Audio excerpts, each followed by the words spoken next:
Hello అండి, అందరికీ నమస్కారం. వెల్కమ్ టు మై ఛానల్ ఆహా ఏమి రుచి. ఎండాకాలం వచ్చిందంటే చాలు ఎక్కువగా మనం మామిడికాయ నిలవ పచ్చళ్ళు తయారు చేస్తామండి. మరి మామిడికాయ పచ్చడితో పాటు తక్కువ ఖర్చుతో అయిపోయే మునక్కాయ నిలవ పచ్చడిని కూడా మనం తయారు చేసుకుంటే ఈ పచ్చడి కూడా ఎన్ని నెలలైనా కానీ నిలవ ఉంటుందండి. నేనైతే ఈరోజు పక్కా కొలతలతో మునక్కాయ నిలవ పచ్చడిని ఎలా తయారు చేసుకోవాలో చేసి చూపిస్తానండి. ఈ పచ్చడి బయట అయితే 6 నుంచి 7 నెలలు నిలవ ఉంటుంది. ఫ్రిడ్జ్లో అయితే ఎన్ని నెలలైనా కానీ నిలవ ఉంటుందండి. ఒక మునక్కాయ ఇంత పచ్చడి వేసుకుని అన్నంలో కలుపుకుని తింటే అన్నం మొత్తం ఈ పచ్చడితోనే తినేస్తారండి. వేరే కూర జోలికి కూడా పోరు, అంత రుచిగా ఉంటుంది. మరి పక్కా కొలతలతో ఈ మునక్కాయ పచ్చడిని అయితే తయారు చేసి చూపిస్తాను. నేను చెప్పిన కొలతలతో మీరు కూడా ఈ పచ్చడి పెట్టి చూడండి, చాలా రుచిగా ఉంటుంది. ఎన్ని నెలలైనా నిలవ ఉంటుందండి. తప్పకుండా ట్రై చేయండి. మరి వీడియో చూసిన వాళ్ళందరూ కూడా మన వీడియోని లైక్ చేయండి, అలాగే మన ఛానల్ని తప్పకుండా సబ్స్క్రైబ్ చేసుకోండి. ఇక మనం లేట్ చేయకుండా ఈ మునక్కాయ నిలవ పచ్చడిని ఎలా పెట్టాలో చూద్దామండి. ఈ పచ్చడి తయారు చేయడానికి నేను ఇక్కడ 7 మునక్కాయలను తీసుకున్నాను. నేనైతే మరీ పెద్దవి కాకుండా చిన్నవి కాకుండా కొంచెం మీడియంగా ఉండే కాయలను అయితే తీసుకున్నానండి. మునక్కాయ పచ్చడి పెట్టడానికి బాగా కండ ఉండే కాయలను తీసుకోవాలి. మరీ లేతవి కాకుండా ముదిరివి కాకుండా ఉన్న కాయల్ని తీసుకోవాలండి.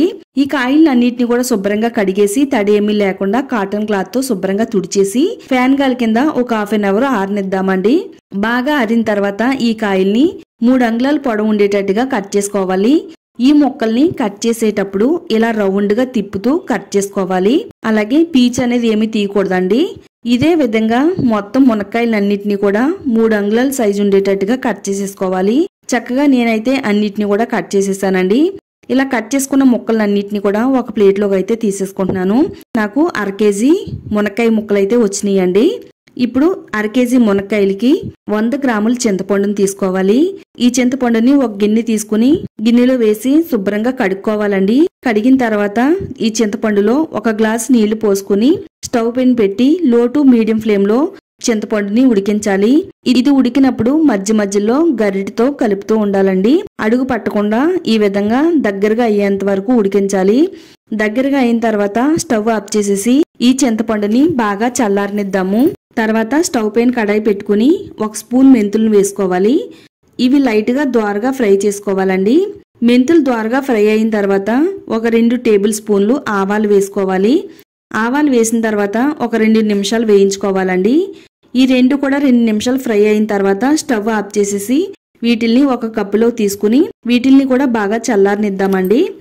ఇప్పుడు మరలా స్టవ్ పైన అదే కడాయి పెట్టుకుని 1.5 కప్పు వరకు వేరుశనగ నూనెని వేసుకోవాలండి. పచ్చడికి వేరుశనగ నూనె అయితే చాలా బాగుంటుంది. పచ్చడి అసలు పాడవకుండా ఉంటుందండి. నూనె బాగా వేడైన తర్వాత ఇప్పుడు ఇందులో మునక్కాయ ముక్కలను వేసుకుని ఫ్రై చేసుకోవాలి. అన్నీ ఒకేసారి కాకుండా మనం కట్ చేసుకున్న ముక్కల్ని 2 వంతులుగా వేసుకుని వేపుకోవాలండి. మునక్కాయ ముక్కల్ని ఆయిల్లో వేసినాక లో టు మీడియం ఫ్లేమ్ లో ఒక 3 నుంచి 4 నిమిషాలు ఫ్రై చేస్తే సరిపోతుందండి. ఇవి లైట్ గా కలర్ మారిన తర్వాత ఇప్పుడు వీటిని పక్కకు తీసేసుకుందాము ఒక ప్లేట్ లోకి. ఇవి మరీ ఎక్కువగా ఆయిల్లో ఫ్రై చేసినట్టయితే మునక్కాయలు విడిపోయే అవకాశం ఉంటుందండి. అందుకని మనం కొంచెం కలర్ మారేంత వరకు ఫ్రై చేసుకుంటే సరిపోతుంది.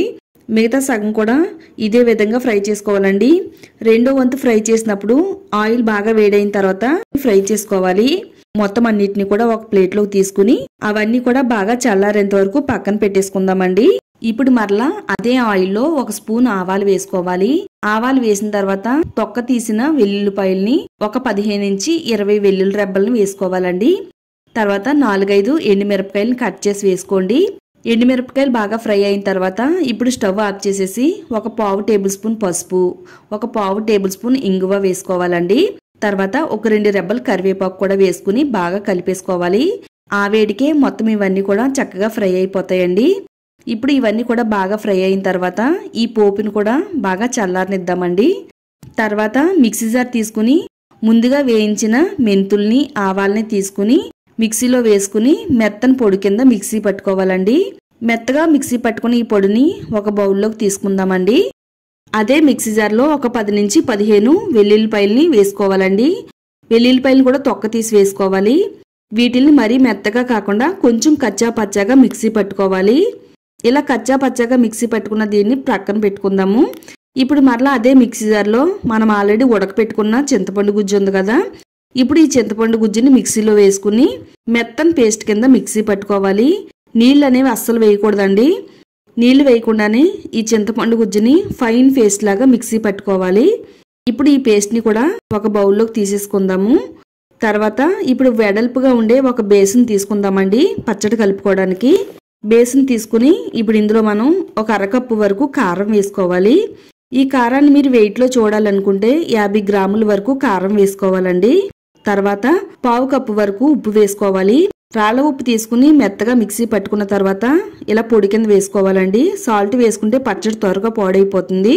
వెయిట్లో చూసినట్టయితే 60 గ్రాముల వరకు ఉప్పు ఉంటుందండి. తర్వాత ఇందులోనే మిక్సీ మెంతులు ఆవాల పొడిని కూడా ఇందులో వేసుకోవాలి. ఇప్పుడు ఈ పొడులన్నిటిని కూడా బాగా కలిసేటట్టుగా స్పూన్తో గాని గరిటతో గాని బాగా కలిపేసుకుందామండి. ఈ పచ్చడి పెట్టేటప్పుడు కూర కారాన్ని వాడకూడదండి, పచ్చడి కారాన్ని మాత్రమే వాడుకోవాలి. ఇప్పుడు ఈ కారం మొత్తం కలిపేసుకున్న తర్వాత మనం ముందుగా వేయించి పెట్టుకున్న మునక్కాయ ముక్కలను కూడా వేసుకుని ఈ మునక్కాయ ముక్కలకి కారం బాగా పట్టేటట్టుగా కలుపుకోవాలండి. ఈ మునక్కాయ ముక్కలు కలిపేటప్పుడు జాగ్రత్తగా కలుపుకోవాలి, లేకపోతే మునక్కాయ ముక్కలు విరిగిపోతాయండి. ఇలా కారం అంతా కూడా బాగా పట్టించినాక ఇందులో వెల్లుల్లి ముద్దను వేసుకోవాలి. వెల్లుల్లి ముద్ద వేసిన తర్వాత మెత్తగా మిక్సీ పట్టిన చింతపండు పేస్ట్ని కూడా ఇందులో వేసేసుకోవాలి.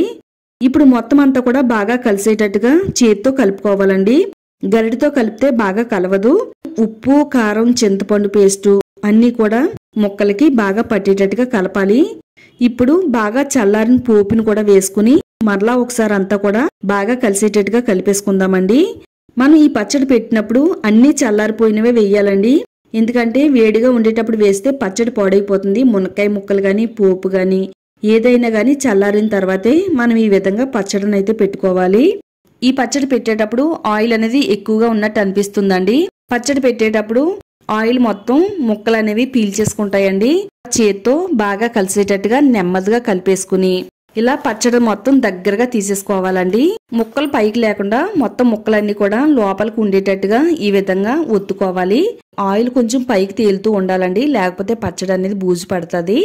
ఇప్పుడు దీనిపైన మూత పెట్టేసి ఒక రోజు అంతా కూడా పచ్చడిని బాగా ఊరనివ్వాలండి. రుచి చాలా బాగుంటుంది. తర్వాత రోజు పచ్చడి అంతా కూడా బాగా ఊరిందండి. నూనె అంతా కూడా పైకి తేలింది. మూత తీగానే పచ్చడి అయితే గుమగుమలాడిపోతుందండి.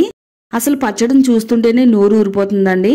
అంత మంచి వాసన వస్తుంది. అసలు పచ్చడి చూస్తే ఎవరికైనా నోరు ఊరిపోద్దండి. మరి మునక్కాయ పచ్చడి అయితే మరింత టేస్టీగా ఉంటుందండి.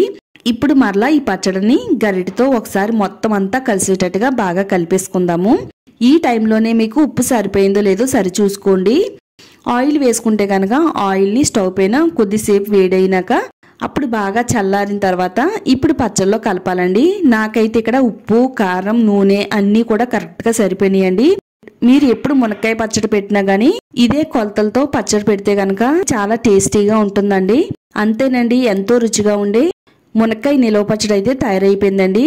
ఏదైనా గాజు సీసాలో గానీ లేదా ప్లాస్టిక్ బాటిల్లో గానీ వేసుకుని మూత పెట్టేసుకుని ఎన్ని రోజులైనా గానీ నిలవ ఉంచుకోవచ్చండి. గాలి తగలకుండా మూత గట్టిగా పెట్టేసుకుని ఫ్రిడ్జ్లో కానీ బయట కానీ స్టోర్ చేసుకోవచ్చు. ఇంట్లో కూరలు ఏమీ లేనప్పుడు ఈ మునక్కాయ పచ్చడి వేసుకుని ఎంత అన్నమైన కానీ తినేయచ్చండి. అంత టేస్టీగా ఉంటుంది. తప్పకుండా ఇదే కొలతలతో తయారు చేసుకుని పెట్టుకోండి. టేస్ట్ ఎలా వచ్చిందో ఈ కామెంట్స్ బాక్స్లో షేర్ చేయడం మాత్రం మర్చిపోవద్దు. తప్పకుండా ట్రై చేయండి. అలాగే ఇలాంటి మరిన్ని రెసిపీస్ కోసం మన ఛానల్ని సబ్స్క్రైబ్ చేసుకోండి.